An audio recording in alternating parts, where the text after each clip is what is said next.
Ravidassia Bharat channel सभी को जय गुरुदेव, धन गुरुदेव। अखिल भारतीय रविदासिया धर्म संगठन के अध्यक्ष श्री सुखदेव जी महाराज कनाडा की धरती पर रविदासिया कौम के बीच पहुंचे। मान्यवर काशीराम साहेब के अनुयायी कनाडा निवासी रविदासिया कौम के आमंत्रण पर आदरणीय श्री सुखदेव जी महाराज 29 अक्टूबर 2022 को कनाडा की धरती पर पहुंचे। 30 अक्टूबर को सतगुरु रविदास जी महाराज की अमृतवाणी एवं रविदासिया धर्म पर उनके व्याख्यानों का आयोजन रखा गया।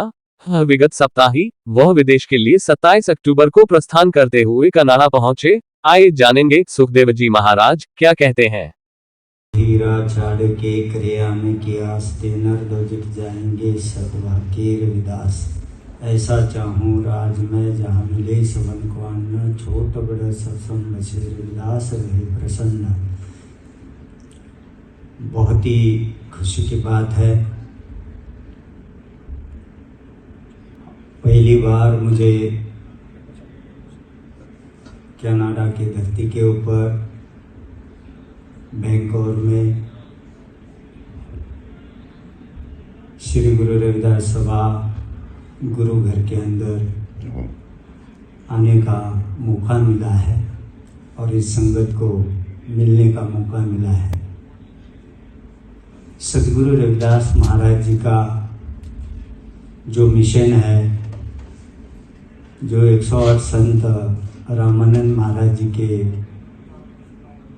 शहीदी के बाद जो रविदासा धर्म चल पड़ा है, उसका 108 संत निरंजन दास महाराज जी ने हमारे ऊपर जवाबदारी दी है कि वे देश के अंदर सभी स्टेटों में सतगुरु रविदास महाराज और अपने सभी महापुरुष, कबीर महाराज हो, गुरु नानक महाराज हो, जैसे नामदेव महाराज हो, मीराबाई हो, सभी संतों और महापुरुषों को विचारों का इंडिया के अंदर मुझे वो भाग्य प्राप्त हुआ कि उनकी वाणी का प्रचार करता हूँ।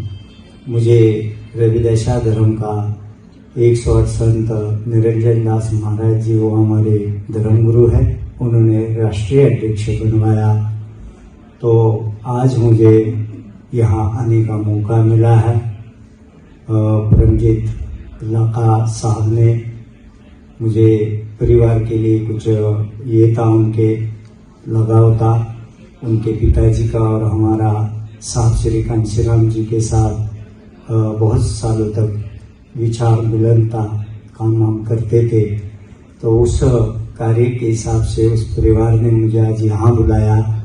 तो गुरु घर की जो आज कमेटी ने भी मुझे यहाँ बुलाया, मैं पूरी कमेटी और प्रधान जी का धन्यवाद करता हूँ।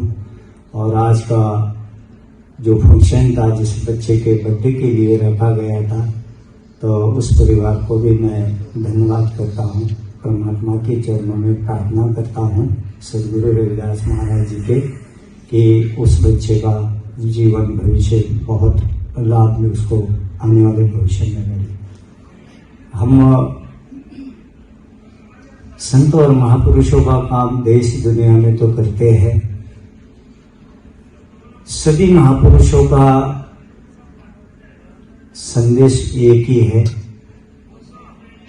क्योंकि उनकी जो प्राप्ति होती है, सबकी प्राप्ति परमात्मा के चरणों में लगे रहते, प्राप्त उनका उस उपदेश ज्ञान को उन्होंने प्राप्त किया रहता है।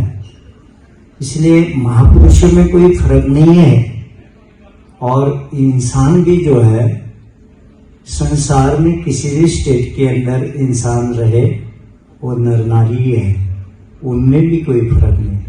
हाँ, जरूर समय के हिसाब से महापुरुष आते हैं, अपने अपने स्टेटों में, अपने अपने भाषा में इस संसार के जीवों के लिए संदेश देने का काम करते हैं।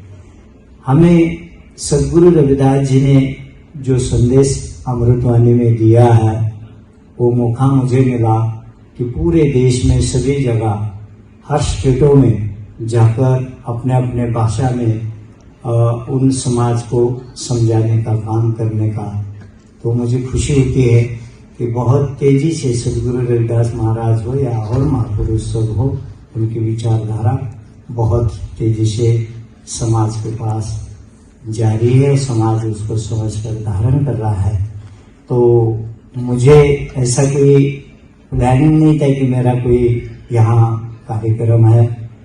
एक मैं उस परिवार के लिए आया हूँ, परमजीत के लिए, लाखा साहब के लिए, और उनके भाइयों ने वगैरह मुझे बुलाया, तो उस बहाने से मुझे लगा कि यहाँ गुरु का घर है, तो मैं जरूर संगत को जाकर मिलना चाहिए।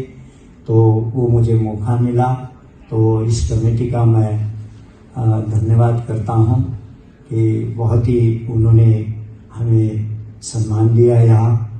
तो काम जो है, भाषा का फर्क बहुत है, क्योंकि आप अगर पंजाब की अगर धरती देखेंगे तो पंजाब की धरती से जो सदगुरु रविदास जी का मिशन चल पड़ा, तो पूरे स्टेटों में आज वो मिशन का काम हो रहा है।